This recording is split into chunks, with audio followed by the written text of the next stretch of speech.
friends, welcome to today's video.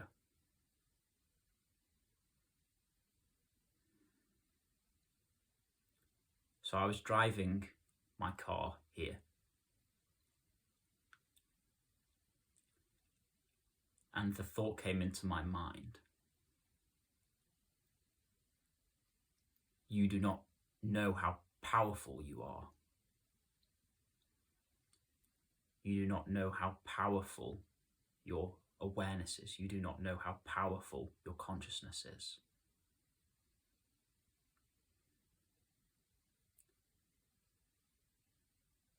And the feeling that came up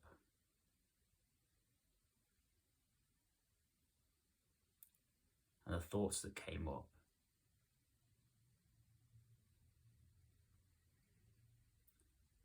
was that we don't recognize the strength and power of our own presence, the strength and power of the light of our own presence.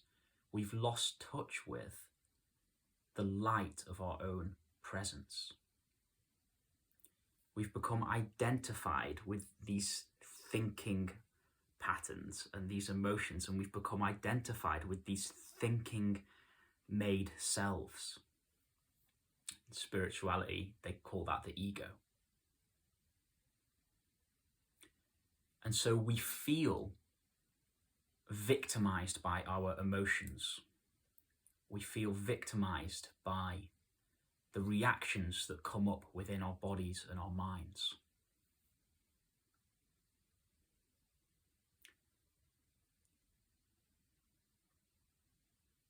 And actually, there's something within us that is so much stronger, so much brighter, so much more powerful than anything that can arise within our thinking and our emotions.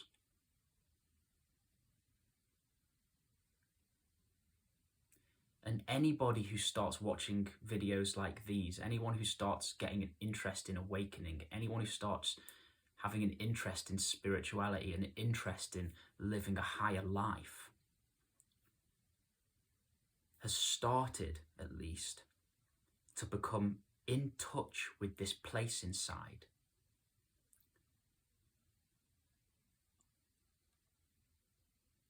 of immense strength. This place inside that is so much brighter than any emotional or psychological reaction that could arise.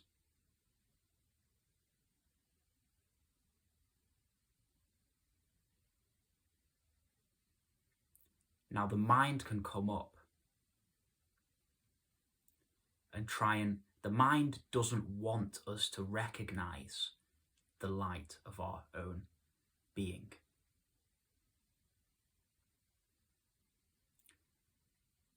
The mind doesn't want us to recognize and come into the light of our own being.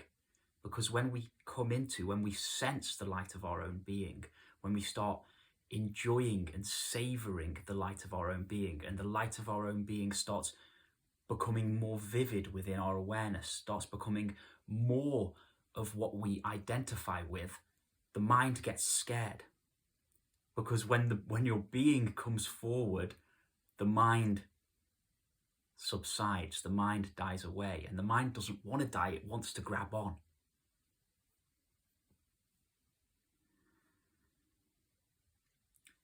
Now, for somebody on the spiritual path, someone who's taking this seriously, if you're taking this seriously and you're really committed to this, something funny happens. That mind comes up and clings on for dear life. And you might experience that as intense thoughts, intense, even scary thoughts that try and pull you out of your being, thoughts that try and pull you out of your happiness, thoughts that try and pull you out of your peace, pull you out of your awakening.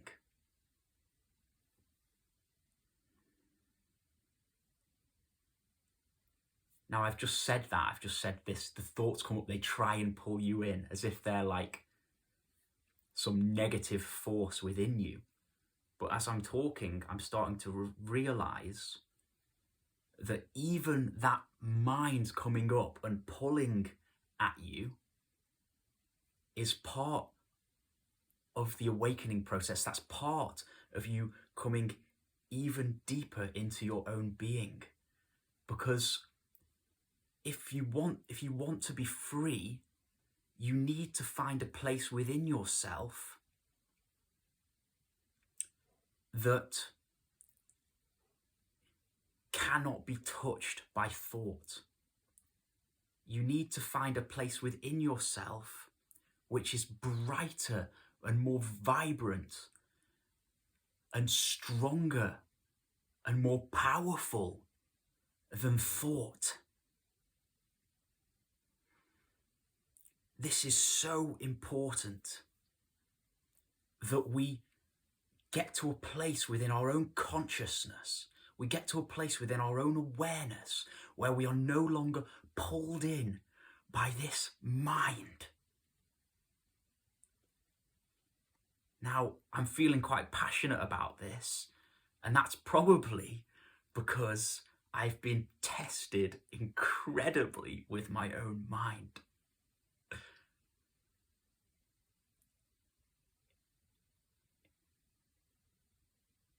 The mind, it's not an enemy. I don't want to talk about it as if it's an enemy. Really, it's trying to keep us safe. Really, the thinking mind is trying to keep us safe, but it thinks by keeping us small and keeping us trapped in fear and trapped in all this stuff, then we'll stay safe. Because if we're small, if we're worrying about things, if we're constantly protecting ourselves, the mind believes that that is keeping us safe. But we don't need that anymore to keep us safe. Unless you're in an abusive household or a really dangerous situation, which most of us aren't, we don't need that mind survival mechanism to be that strong.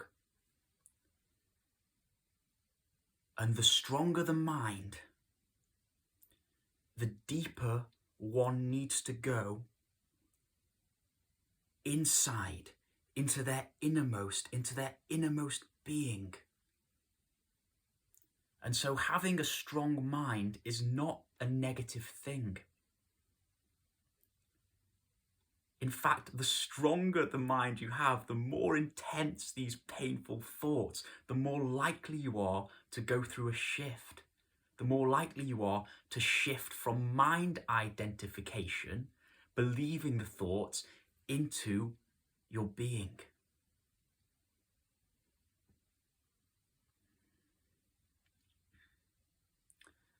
And my God, it's a journey. My God, it is a journey. Wow.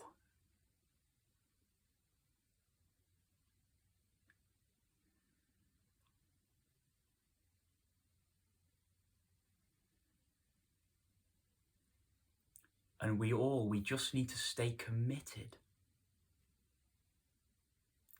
to that place inside that feels good. We need to stay committed to inquiring into our own being, committed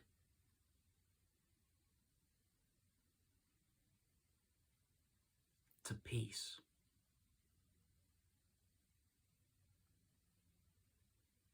Sometimes I'll sit down and I'll have so much thought going on, so many emotions going on, and I'll sit down and I'll just find this little tiny place of peace inside. The mind's doing its thing, the emotions are doing their thing, they're trying to make me believe them, and I just stay resting in that tiny little place of peace inside. And that tiny little place of peace, when you rest in it, and you appreciate it and you place your attention there whilst all of this stuff is trying to pull you in, you just have your value there on that little place of peace inside, and you just get drawn into it, and it grows. And over the months and over the years of doing this, that little place of peace inside grows until you really know it. You know your own being, you know it. You know the love within your heart. And the doorway is through the littlest taste of it. The littlest taste of goodness inside. The tiniest place of peace that you just find within the middle of the chaos, and you stay with that, and it grows.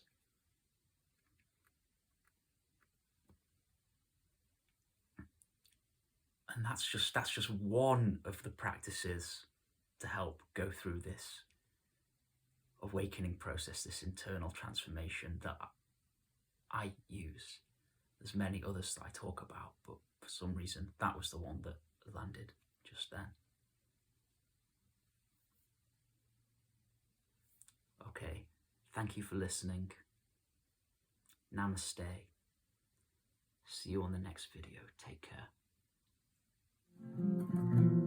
'Cause I find joy within the ordinary. It's extraordinary.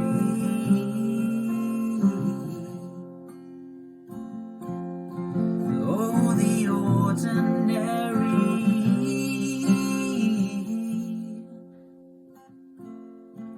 It's extraordinary.